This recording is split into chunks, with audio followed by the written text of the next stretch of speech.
My sister called me a loser and told me not to show up for Christmas. So I didn't, and neither did her rent, her utilities, or the next tuition payment. My name is Sarah, and this is about how my sister Jessica learned the hard way that actions have consequences. To understand this story, you need to know about my relationship with my family. I'm 28, work in software development, and I've always been what you might call the responsible one. My sister Jessica is 24, a graduate student pursuing her master's in psychology, and she's always been the golden child. Mom and Dad adore her, constantly bragging about her academic achievements, while I've been treated more like the family ATM than an actual daughter. Don't get me wrong, I love my family. But over the years, I've noticed a pattern. When Jessica needed her undergraduate loans paid off so she wouldn't graduate with debt, guess who Mom and Dad asked to help out? When she wanted to study abroad in France for a semester but couldn't afford it, who do you think funded that dream? When she needed a car, an apartment deposit, or help with living expenses, they always came to me with sob stories about how family helps family. The thing is, I never minded helping. I make good money, 6 figures, and I don't have many expenses. I live modestly, save aggressively, and I genuinely wanted to see Jessica succeed. What bothered me was the lack of gratitude and the growing sense of entitlement that came with each request. This all came to a head last December, about 7 months ago now. I had driven the 3 hours to my parents' house for our annual Christmas planning dinner. It's this tradition we've had since Jessica and I were kids. The first Sunday in December, we all get together to plan the holiday menu, exchange gift lists, and coordinate schedules. I walked into the living room where everyone was gathered and immediately felt the tension. Jessica was sitting cross-legged on the floor, surrounded by textbooks and her laptop, clearly stressed about something. Mom was fussing over her, bringing her tea and asking if she needed anything. Dad was reading some research paper Jessica had written, nodding approvingly. "Hey everyone," I said, setting down the bottle of wine I'd brought. Jessica barely looked up. "Oh, hi Sarah." Mom gave me a quick hug. "How was the drive, honey?" "Fine," I said, settling into my usual spot on the couch. "So what's the plan for Christmas this year?" That's when Jessica exploded. "You know what, Sarah? I'm so sick of this," she said, slamming her laptop shut. "Every year it's the same thing. You show up here acting like you're so generous and wonderful, but you just make everything about you." I was stunned. "What are you talking about?" "You know exactly what I'm talking about," she continued, her voice getting louder. "You throw money around like it makes you important, but you're just a code monkey who got lucky. You act like you're better than everyone else because you make decent money, but you have no real accomplishments. No advanced degree, no meaningful relationships, no real purpose in life." The room went dead silent. Mom and Dad looked uncomfortable but didn't say anything to defend me. "Jessica, that's not fair," I started. "No, let me finish," she interrupted. "I'm trying to make something of myself here. I'm working on research that could actually help people. I'm building a real career, and every family gathering becomes the Sarah show where everyone has to be grateful for whatever scraps you throw our way." I felt my face burning with embarrassment and hurt. "I've never asked for gratitude." "Bullshit," Jessica snapped. "You love playing the martyr. Poor Sarah, working so hard to support her ungrateful family. Well, you know what? I don't need your pity money anymore. I don't need you acting like you're doing me some huge favor by existing." She stood up, gathering her papers. "And honestly, I don't think you should come to Christmas this year. The family needs a break from your whole wounded benefactor act. Maybe stay home and count your money or whatever it is you do for fun." She stormed out of the room, and I heard her bedroom door slam upstairs. I looked at my parents, expecting them to say something, anything, to defend me or at least acknowledge how cruel Jessica had been. Instead, Dad cleared his throat uncomfortably. "She's under a lot of stress with her thesis," he said quietly. "You know how she gets." "Maybe it would be better if you didn't come this year," Mom added, not meeting my eyes. "Let things cool down." I sat there for a moment, processing what had just happened. My own parents were uninviting me from Christmas because Jessica had thrown a tantrum. After years of paying off her debts, funding her dreams, and never asking for anything in return, this was what I got. "Fine," I said, standing up. "I won't come to Christmas." I grabbed my coat and left without another word. The drive home was a blur of hurt and anger. I kept replaying Jessica's words in my head. Code monkey who got lucky. No real accomplishments. No meaningful relationships. Each phrase hit like a physical blow. But as I sat in my apartment that night, something shifted. The hurt was still there, but underneath it, I felt something else, determination. Jessica wanted to see what happened when I stopped being the family ATM? Fine. I'd show her exactly what that looked like. The first thing I did was open my laptop and start going through my financial records. Over the past 6 years, since Jessica started college, I had given my family, specifically Jessica, a total of $127,000. Let me break that down for you. $47,000 for undergraduate tuition and fees, $23,000 for her study abroad semester, $18,000 for her car, she wanted a reliable Honda. I paid cash, $15,000 for various living expenses during college, $12,000 for graduate school application fees, deposits, and moving expenses, $8,000 for her laptop, textbooks, and other essential school supplies, $4,000 for various emergencies over the years, and that didn't include smaller amounts, dinners out when I visited, gifts, plane tickets for family vacations she couldn't afford, random emergencies that always seemed to happen right before I got paid. I was conservative in my estimate, but between all the documented expenses and the smaller undocumented ones, I'd probably given them closer to $140,000 over 6 years. The thing is, none of this was given as loans. Every time, my parents approached it as family helping family, with the understanding that Jessica would pay it forward someday when she was established in her career. There were no written agreements, no payment schedules, nothing legally binding. But here's what Jessica didn't know: I had been covering a lot more than just the big expenses. After college, Jessica had moved into a nice apartment near her graduate school. The rent was $1,800 a month, which was way beyond what she could afford on her graduate assistant stipend of $1,600 monthly. So my parents had asked me to help with housing costs. I had been paying $1,200 of her rent every month for the past 2 years. Her utilities, electricity, internet, phone, I covered those too because her stipend barely covered food and transportation. And this semester, her final semester, I had prepaid her tuition of $8,500 because she was so close to finishing and it would be such a shame if financial stress derailed her thesis work. Jessica had no idea about most of these arrangements. As far as she knew, she was living independently and managing her finances like an adult. My parents had asked me to keep quiet about the extent of my support because they didn't want her to feel bad or dependent. Well, she wanted independence? She was about to get it. I started making phone calls the next morning. First, I called the utility companies. I had set up all of Jessica's utilities in my name because her credit was limited when she moved in, just student loans and one credit card she'd gotten senior year of college, and the utility companies wanted hefty deposits for new customers. It had seemed easier at the time to just put everything in my name. I gave them each 30 days notice for service disconnection. Next, I called her internet provider. Same deal, 30 days notice. Then I called her landlord, Mr. Peterson. This was the trickiest conversation because I didn't want to get Jessica in legal trouble, but I also wasn't going to keep paying her rent. Hi Mr. Peterson, this is Sarah Chen. I've been helping with the rent payments for apartment 4B. Oh yes, Sarah. How are you? Jessica is such a lovely tenant. I'm well, thank you. I'm calling to let you know that I won't be able to continue helping with the rent payments after this month. Jessica will need to handle the full amount going forward. There was a pause. Oh. Does Jessica know about this change? She will soon. I wanted to give you advance notice since you've been so understanding about the payment arrangement. I appreciate that. I'll need to talk to Jessica about this. The lease is in her name, so she'll be responsible for the full amount. Of course. Thanks for everything, Mr. Peterson. I prepaid tuition for Jessica Chen's spring semester. I explained to the Bursa representative. I need to request a refund of that payment. The student has decided to handle her own financial responsibilities going forward. I understand. We'll need you to fill out some paperwork, and there may be administrative fees involved, but we can process that refund. The student will then be responsible for paying the tuition by the deadline to avoid being dropped from classes. It took about 2 weeks of paperwork, phone calls, and a $100 administrative fee, but eventually, they processed the refund. Jessica would get a bill for spring tuition that she thought was already paid. The beautiful thing about all of this was that I wasn't doing anything vindictive or illegal. I was simply stopping my financial support. Every adult is responsible for their own living expenses, right? Jessica wanted to be treated like an independent adult who didn't need her sister's pity money. Done. I didn't hear from my family at all in December. No calls, no texts, no invitations to last-minute Christmas events. It stung, but it also confirmed that Jessica had been serious about not wanting me around. Christmas came and went. I actually had a lovely day. I volunteered at a local shelter in the morning, then had dinner with my friend Rachel and her family. It was peaceful and drama-free. The silence from my family during the holidays was deafening, but also oddly liberating. For the first time in years, I spent Christmas morning thinking about what I wanted to do instead of worrying about family drama or financial obligations. I made myself a nice breakfast, read a book, and actually enjoyed the peace. Meanwhile, I knew Jessica was probably struggling, but I hadn't anticipated just how quickly reality would hit her. She had always been somewhat sheltered from the practical aspects of adult life. Even during college, when she lived in dorms, most of her expenses were covered by scholarships, family contributions, or loans she didn't have to think about repaying immediately. Moving into her graduate apartment had been her first real taste of independence, except it wasn't really independence at all. It was just the illusion of independence, subsidized by me.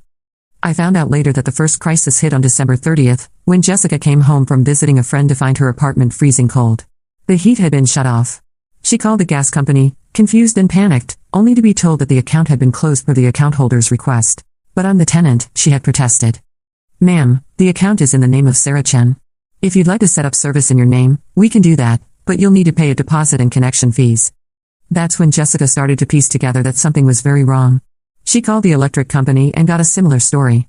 Then the internet provider. Each call revealed another service that was in my name, not hers. She spent New Year's Eve at her friend Mike's apartment, frantically trying to figure out what was happening. When she called Mom and Dad, they claimed they were as confused as she was, though I found out later they knew exactly what was happening but didn't want to admit their role in the financial arrangements. Jessica, still not fully grasping the situation, assumed I had somehow made an error or that there was a computer glitch somewhere. She expected that when she called me, I would be horrified by the mistake and immediately fix everything. She had no idea that every single cancellation had been deliberate and carefully timed. The first sign that my plan was working came on January 2nd. I got a frantic call from Mom. Sarah, honey, we need to talk. Jessica is having some kind of financial crisis. I was at work, but I stepped outside to take the call. What kind of crisis? Well, apparently there was some mix-up with her utilities, and they got shut off. And her internet too. She's been staying with friends for the past few days because she has no heat or electricity. That's terrible, I said, keeping my voice neutral. Has she called the utility companies to sort it out? She did, but they're saying the account was closed deliberately. She's so confused and stressed. You know how she gets with administrative stuff. I almost laughed. Jessica was pursuing a graduate degree in psychology, writing a thesis on cognitive behavioral therapy, but she got confused by utility bills? I'm sure she'll figure it out, I said. She's a smart, capable adult. Sarah. Mom's voice took on that familiar pleading tone. I know things were tense at Christmas, but Jessica is really struggling. Could you maybe help her sort this out? You're so good with this kind of thing. Mom, Jessica made it very clear that she doesn't want my help anymore. She said she doesn't need my pity money and that I should stop acting like a martyr. I'm just respecting her wishes.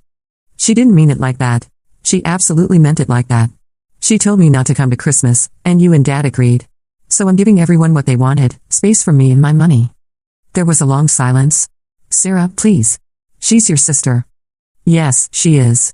And when she's ready to apologize for what she said and how she treated me, we can talk. Until then, I'm sure she'll manage just fine. She's got her stipend and her natural independence. I hung up and went back to work. The next few days were oddly peaceful. For the first time in years, I wasn't fielding calls about Jessica's latest financial emergency or listening to my parents stress about how to help her. My phone stayed blissfully quiet, and I found myself actually enjoying the silence. But I'd be lying if I said I wasn't curious about what was happening. I found myself checking Jessica's social media more often than I cared to admit. Her Instagram stories went from cheerful posts about thesis progress to radio silence. Her last Facebook post was from December 28th, a generic hope everyone had a great holiday. With a stock photo of Christmas lights. I wondered if she was starting to piece together what had happened, or if she was still convinced it was all some kind of administrative error that would magically resolve itself. 2 days later, Jessica called me directly. I almost didn't answer, but curiosity got the better of me. Sarah, what the hell did you do? She sounded panicked and angry. What do you mean? My utilities are shut off, my internet is disconnected, and now I got a bill from the university saying I owe money for spring tuition. What did you do? I took a deep breath. I stopped paying for things that aren't my responsibility. What are you talking about? You never paid for my utilities. Jessica, I've been paying for your electricity, gas, internet, and phone for 2 years. I've also been covering $1,200 of your rent every month. And I had prepaid your spring tuition, but I requested a refund. Silence. You're lying, she finally said, but her voice was uncertain. Ask Mom and Dad. Better yet, look at your lease and utility accounts. Check whose name is on everything. More silence. Why would you do this now?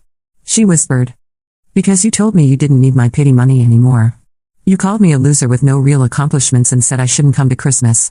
So I decided to respect your independence. Sarah, I was stressed. No, Jessica. You were cruel. And Mom and Dad backed you up.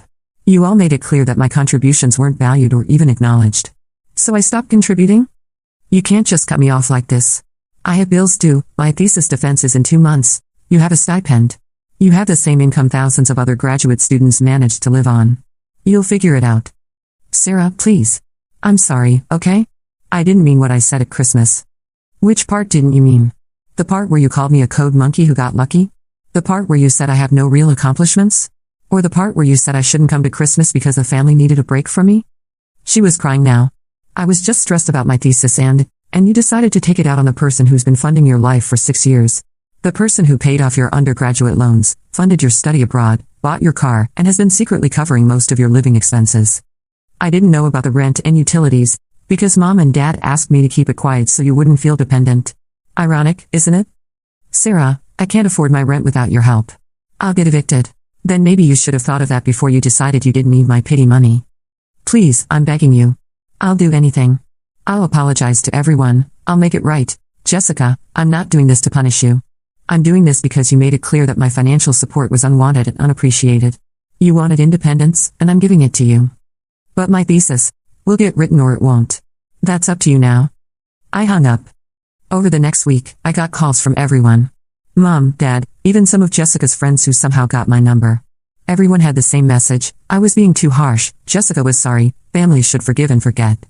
The most infuriating call came from my Uncle Tom, Dad's brother, who had never shown much interest in our family dynamics before.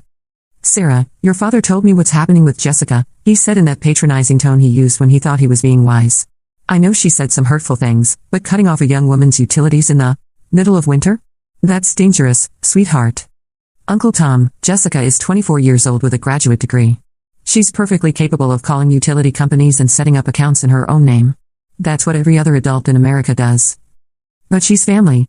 Yes, she is. And when she decided to attack me personally and tell me I wasn't welcome at Christmas, she made a choice about how she wanted to treat family. She was just stressed. You know what, Uncle Tom? I've been stressed too. I've been working full-time and supporting another adult's lifestyle for years, and I never took it out on anyone by calling them a loser with no real accomplishments. He was quiet for a moment. Your parents said you've been helping with expenses. I've given Jessica and our parents over $127,000 in the past 6 years. I paid off her undergraduate loans, funded her study abroad, bought her a car, and have been covering most of her living expenses without her even knowing it. And when I showed up to Christmas planning, she told me I was worthless and unwanted. Another pause. I didn't realize the extent. No one did, because I never made a big deal about it. I just quietly helped whenever asked. And this is what I got for it. Uncle Tom's tone shifted after that. Sarah, I'm sorry. I didn't understand the full situation. Nobody does, Tom. Everyone just sees Jessica struggling now and assumes I'm being cruel. But nobody wants to talk about the years of cruel words, or the fact that she's only struggling because she was living beyond her means on my dime. But here's the thing, none of them offered any real solutions. None of them said they would help Jessica financially. None of them acknowledged that what she had said was unacceptable. They just wanted me to go back to being the family ATM so their lives could return to normal. Even Uncle Tom, after his initial outrage, ended the call with, well, I hope you two can work this out, rather than offering to help Jessica himself. I found out later what happened during those first few weeks of January. Jessica had to take out emergency loans to pay her rent and get her utilities turned back on. She borrowed money from friends for groceries and gas. She applied for additional student aid, but the spring semester had already started, so her options were limited. The process was humiliating for her in ways I hadn't anticipated. She had to call her landlord and explain that she couldn't make the full rent payment, something she'd never had to do before. She had to ask friends for small loans, admitting that she was in financial trouble. She had to sit in the financial aid office at her university, filling out emergency assistance forms like a freshman who'd run out of meal plan money. For someone who had always prided herself on being independent and together, these conversations were devastating to her self-image. Later, she told me that she'd cried in her car after almost every one of these interactions, not just from stress but from the shame of realizing how unprepared she was for basic adult responsibilities. She also had to get a part-time job tutoring undergraduate students, which cut into her thesis writing time significantly. Most importantly, she had to have some very uncomfortable conversations with our parents about money. Turns out, they had been hiding the extent of my financial contributions from Jessica, but they had also been exaggerating their own financial struggles to me. Mom and Dad weren't broke. They had retirement savings, they owned their house outright, and Dad still worked part-time as a consultant. They could have helped Jessica themselves, they just preferred using my money instead of their own. When Jessica realized this, she was furious with all of us. She felt manipulated by our parents and betrayed by me. In her mind, I had been secretly controlling her life, making her dependent without her knowledge. From my perspective, I had been generous to a fault, and my family had taken advantage of that generosity while treating me like an ATM rather than a person. The real turning point came in February. Jessica's thesis advisor, Dr. Martinez, called me out of the blue. Is this Sarah Chen, Jessica's sister? Yes, how can I help you? I'm calling because Jessica mentioned that she's been having some financial difficulties that are affecting her academic work. She said there was a family situation.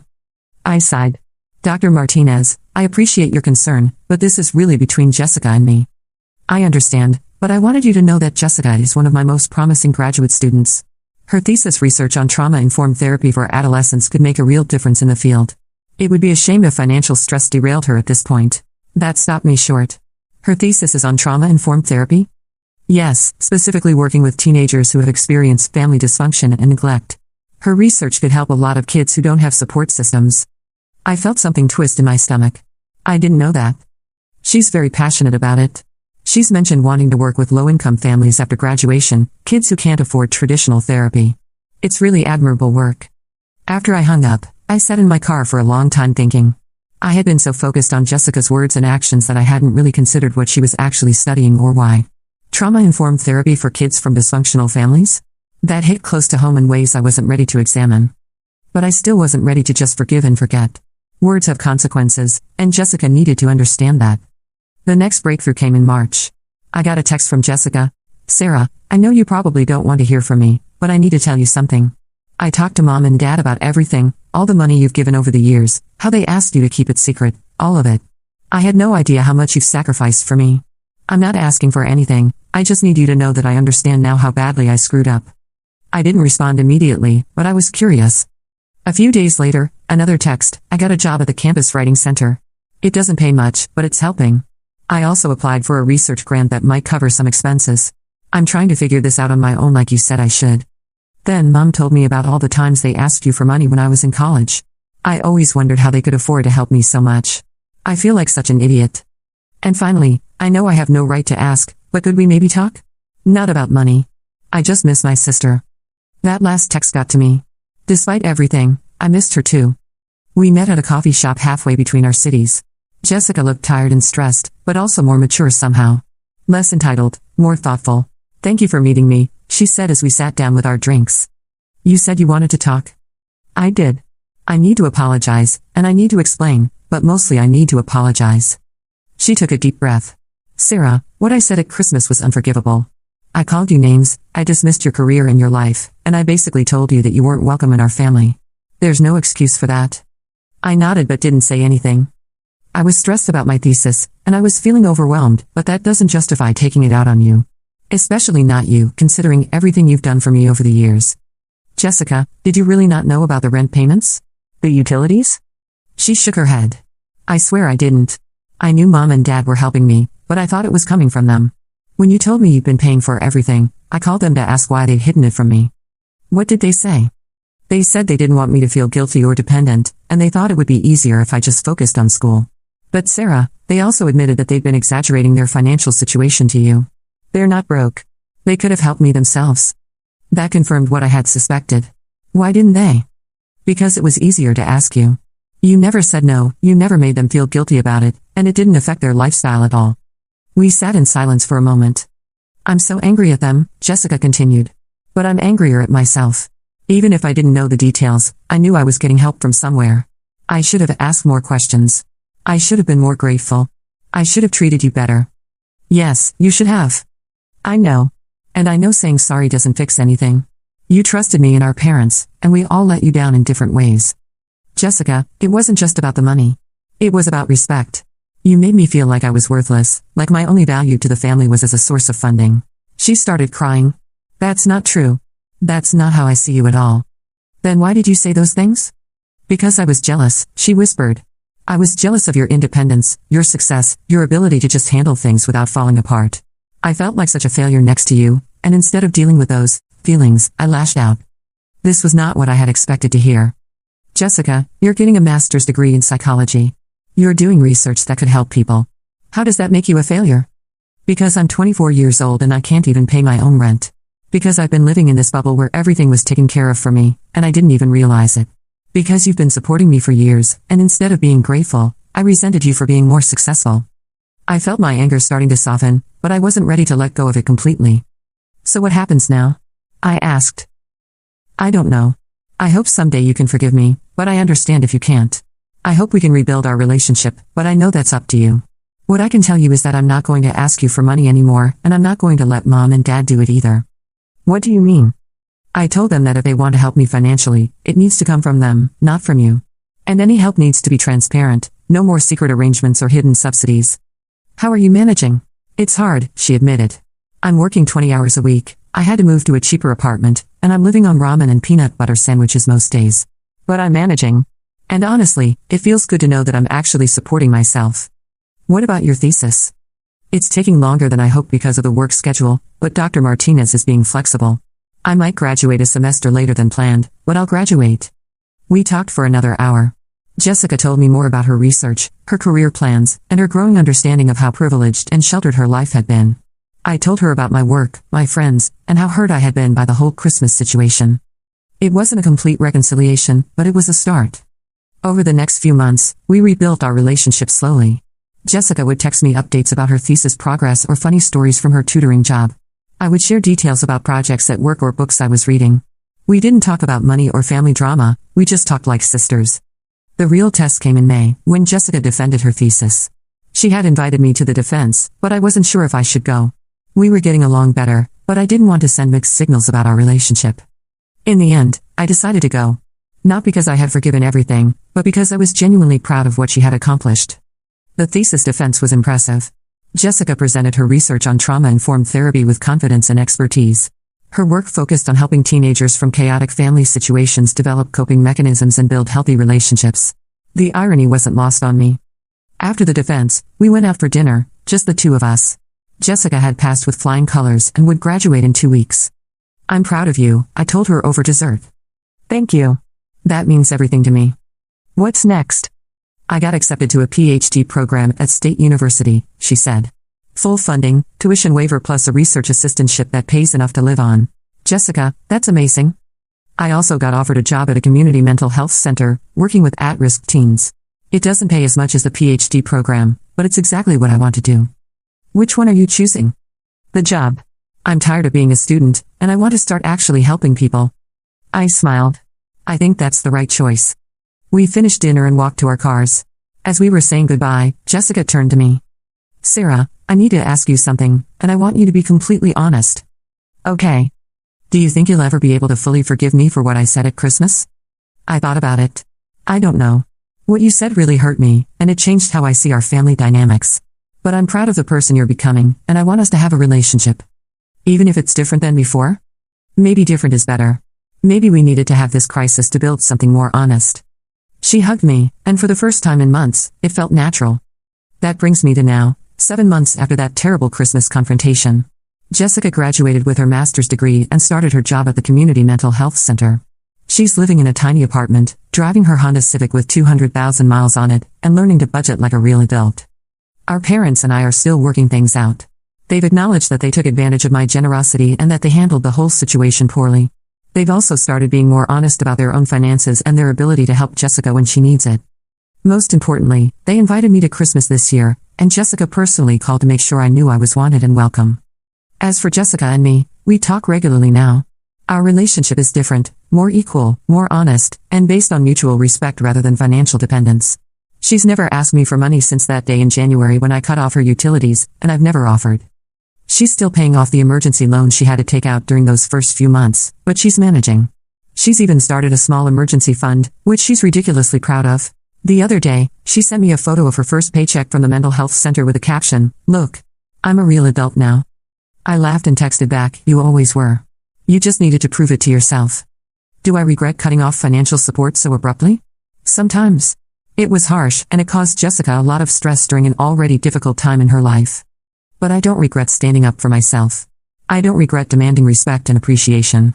And I don't regret forcing my family to confront the unhealthy dynamics we had fallen into. Jessica learned that words have consequences and that financial independence is both challenging and empowering. My parents learned that they can't use one child as a bank account to support another. And I learned that sometimes the most loving thing you can do is stop enabling someone's dependence. We're all better for it, even if the process was painful. So that's my story. My sister called me a loser and told me not to show up for Christmas. So I didn't, and neither did her rent, her utilities, or the next tuition payment. Sometimes the best revenge is just letting people experience the natural consequences of their choices. The funny thing is, it stopped being about revenge pretty quickly. Once I saw Jessica actually rising to the challenge and taking responsibility for her life, I stopped wanting to punish her and started wanting to support her growth, just not financially. This Christmas will be our first family holiday since the great blow-up of last year. Jessica is bringing homemade cookies, the only dessert she can afford to contribute. I'm bringing wine and my famous green bean casserole, and Mom and Dad are hosting with a promise that there will be no drama and no requests for money. I'm actually looking forward to it. We're not the same family we were before, but maybe we're a better one. And if anyone at Christmas dinner calls me a code monkey who got lucky, well, let's just say I know exactly what consequences look like now.